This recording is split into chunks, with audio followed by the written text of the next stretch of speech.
She's been going around hitting almost everybody, but never China. Of course, ngano atakihon man ako ang China sa ato ang kampanya diri sa Pilipinas. Nga ang problema nato diri ang kawalan ng pagtutupad ng mga pangako sa kana sa Santiago Gas. And finally, sa pangalan na niya? Kana iyang pangalan. Ayaw, don't change the topic, boy. The topic is promises made and broken again and again. Ayan po mga kababayan, Adjong at Ortega nakatikim na rin kay VP Sara Duterte, mga kababayan. Ito nga, gusto nila i-change yung topic patungkol nga dito sa China. Alam niyo naman po na ito si VP Sara Duterte ay napakalakas ngayon, mga kababayan. Dahil nakikita nyo sa mga rally ay lagi ho siyang mainit na sinasalubong ng mga tao at nakikinig na ho sa kanya. So ngayon, etong dalawang taong to, mga kababayan, kailangan daw pag-usapan tungkol nga doon sa China. Siyempre, bakit daw itong tahimik daw si VP Sara Duterte dito sa China, mga kababayan? Siyempre, mga kababayan, sino ba magiging pro-China, di ba? Siyempre, uunahin mo mga Pilipino. Itong Pilipinas, di ba? Kaya change na yung topic nila. Dahil nga po, itong mga tolonggis na mga congressman na to, itong dalawang to, ay ito nga tapos na yung paninira nila. So ngayon, alam nila na mahihina na sila, mga kababayan. Huwag nyo ho iboboto yung dalawang yan. Yan, ito yung isa, yung matatabatsure na yan, mga kababayan. Yan, isang yan, Ortega na yan, dyan sa La Union. Alam ko, malakas siya dyan. Pero sana magising na yung mga tao, mga kababayan. At ito rin si Adjong, mga kababayan, dyan sa Mindanao. Huwag nyo ho iboto yan, mga kababayan. Re-electionist ngayon yung mga yan. Alam nyo na kung sino mga naninira kay VP Sara Duterte. Tandaan nyo itong dalawang to. Huwag nyo ho iboboto yan, mga kababayan. So panoorin ho natin yung buong kwento niya mamaya, mga kababayan. Ito muna, pag-usapan natin ito. Itong kakapasok lang ho, mga kababayan. Itong mga opisyal, makikita nyo ilang opisyal inutusan ng ombudsman na maghain ng counter affidavit ukol sa Duterte arrest. Yan po, mga kababayan. Inutusan na ng ombudsman ang ilang high-ranking officials na sangkot sa pag-aresto kay dating Pangulong Duterte. Naghain ng counter affidavit para mag-ahin po sila. Kabilang dito ang magkapatid na ito nga, dalawang Remulla, ito si General Torre at si Marbil, at ito nga yung ambassador, si Marcos Lacanilao, mga kababayan.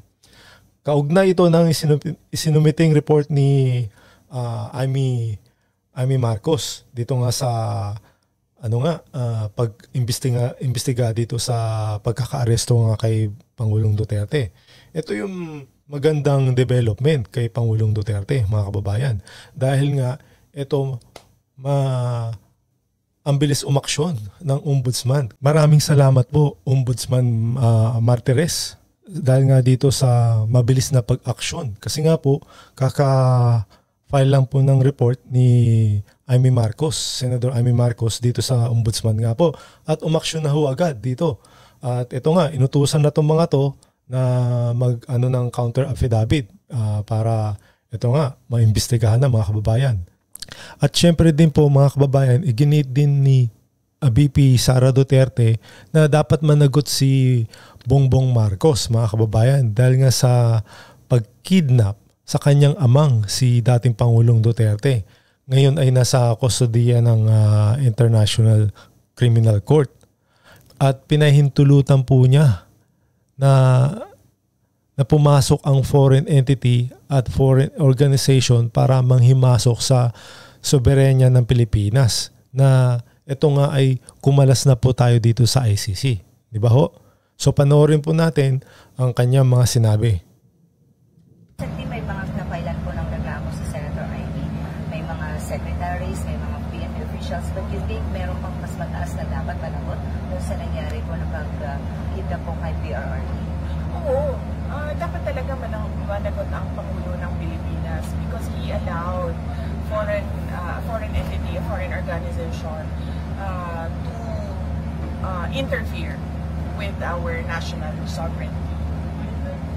So, hanggang siya dapat makasuhan. Opo, kasi hindi naman mangyayari lahat yon kung walang approval ng Pangulo. Yung tinatawag natin na rendition, no? Yung pagkidnap o pagkuha ng isang citizen sa loob ng bayan, at dalhin siya sa isang foreign jurisdiction para ipakulong doon. Hindi mangyayari yan kung walang approval ng President. Malabo na gumalaw ang mga departments ng kanya-kanya lang unless incapacitated na talaga yung President natin na hindi na talaga din niya alam kung anong nangyayari sa bayan, which also shows a pattern as well from previous statements of the President, tulad na lang noong raid o occupation ng PNP sa KOJC na hindi niya alam kung ano nangyayari sa loob, at mga iba pa niyang mga statements na it doesn't make sense anymore. So yung nga po mga kababayan, imposible pong hindi niya alam ang nangyayari, na wala siyang basbas o utos nga dito sa pag-aresto kay Pangulong Duterte. Di ba ho, mga kababayan, imposible ho yun eh.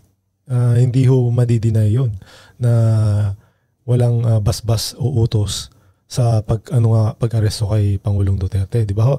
So dito na tayo mga kababayan, dito sa mga tolonggis na to na nakatikim kay VP Sara Duterte.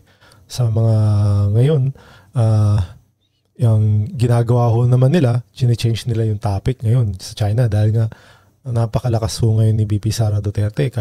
Kaya nga ho, ini-endorse niya ho itong Duterte 10 para ho manalo, at syempre para na rin na makatulong sa kanya at dito nga kay Pangulong Duterte at mapauwi na siya sa Pilipinas, mga kababayan.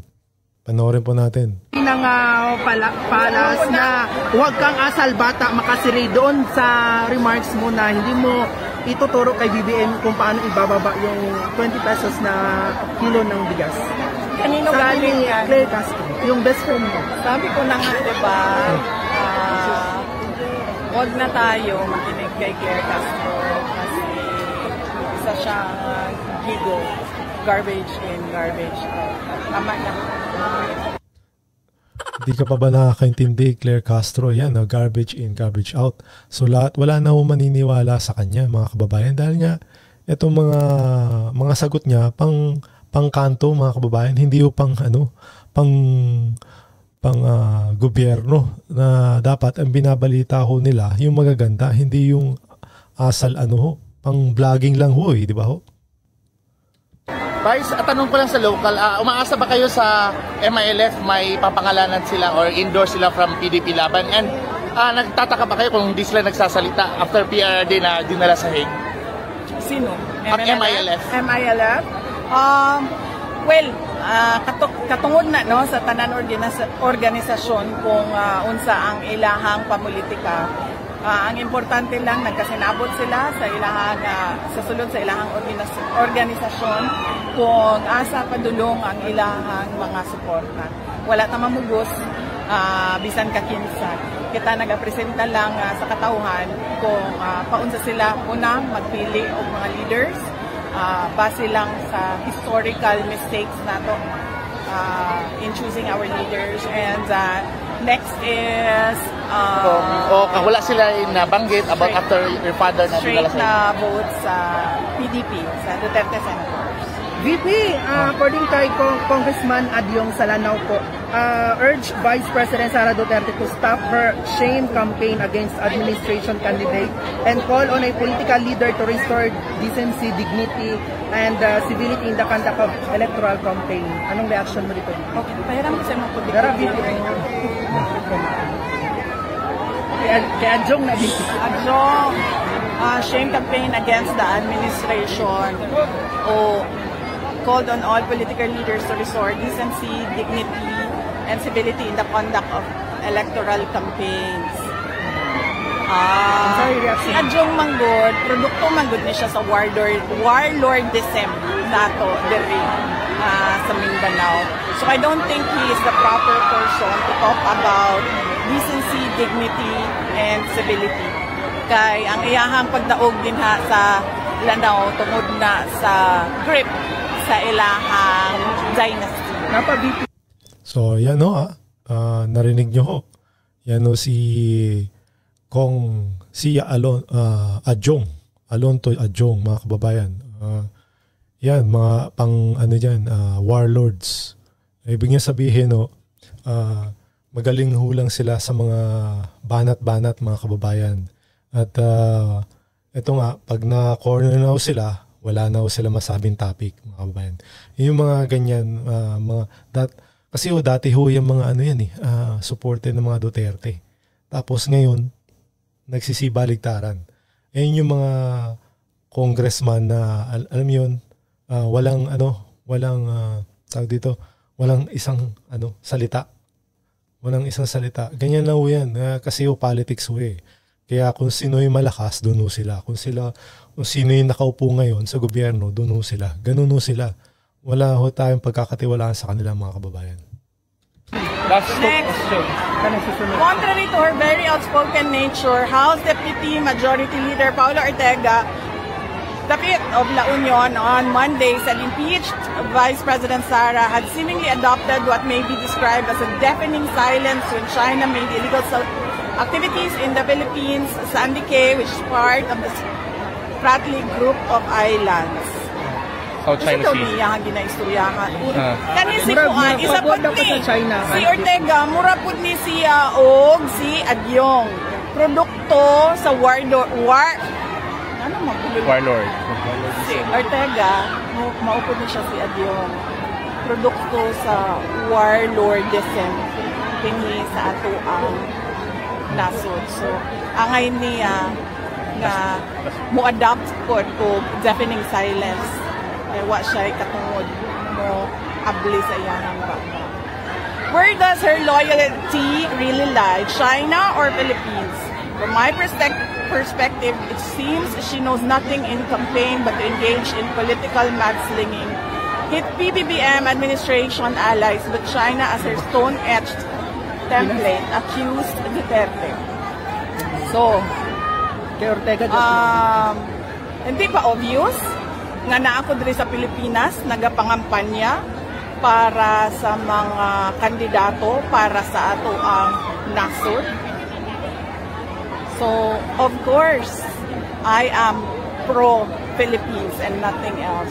She's been going around hitting almost everybody, but never China. Of course, kung ngano atakihon man ako ang China sa ato ang kampanya diri sa Pilipinas. Nga ang problema nato diri ang kawalan ng pagtutupad ng mga pangako sama na sa 20 ang bugas. Yan, tama ho. Yan yung natin, di ba ho, yung mga pangako nila ng Marcos administrasyon. Wala ho, hindi ho natutupad. Tinutupad nila itong panahon lang ng eleksyon, itong 20 pesos na per kilo na bigas. Di ba ho? Isang araw lang nahinto na. Tama ho ba yun? Di ba ho? Ito ho isang panloloko sa atin, sa mga mayang Pilipino, mga kababayan, na sabi nila, tinutupad nila pero hindi. Yun nga po, tsaka napakadami ho ng problema. Bakit po problemahin mo ang China? Di ba? In China lahat ho ng hindi ho dapat pinag-uusapan niya. Nyo muna. Umpisahan nyo ang problema sa bansa natin. Di ba ho, hindi ho sa labas. Yan ang unahin natin. Itong mga tolonggis na mga congressman na to, wala na ho sila masabi dahil nga alam nila na matatalo na ho sila. Alam nila, pag upo ni BP Sara Duterte, itong mga tolonggis na mga congressman na to, wala yan. Wala, pupulutin yan sa kangkungan, mga kababayan. Pagdating ng panahon, tingnan nyo. And finally, sa pangalan na niya? Kana iyang pangalan. Don't change the topic, boy. The topic is promises made and broken again and again. Yan po mga kababayan. Don't change the topic. Tama nga naman, mga kababayan. Ang problemahin natin ay yung problema ng ating bansa.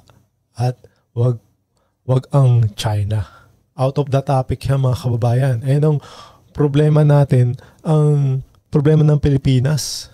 Sa krimen, sa gutom, walang trabaho. Ayan ang problemahin nyo, pagtaas ng presyo. Hindi yung China. Bakit ayan ang unahin nyo, di ba? Oh. Ano masasay nyo ngayon, di ba? Napabibig. Katong ngayon ka bahapon, i-repeat lang namo nga dapat managot ang Pangulo sa kay Digong pagkidnap. Yes! Dapat. Because number one, dili to mahitabo ang pagkidnap kay President Duterte, diri sa ato ang nasod, kung wala to'y approval sa Presidente. Dili na makalihok tanan dili na mo stand down ang AFP, dili na mulihok ang PNP kung walay go signal sa ilahang mga secretaries, kung walay, di ba yan masyadong malapit? Hindi naman, ma'am. Wapa kay Kadra VPO. Mama, lapit. Kanang di na makalihok ang PNP, dili na makalihok ang AFP kung wala na approval sa ilahang secretaries. And walay secretary nga mulihok kung walay approval sa Presidente. And yes, Last. dapat siya managot. Kasi that is an impeachable offense. It's a culpable violation of the Constitution and betrayal of public trust. Because they allowed a foreign jurisdiction to intervene in our national sovereignty.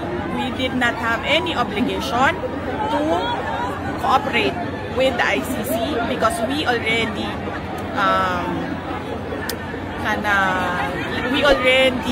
filed our petition to withdraw from the ICC, and walay jurisdiction ang ICC para mabuhat ang investigasyon kay President Rodrigo Duterte o Vicente Quezon. So yes.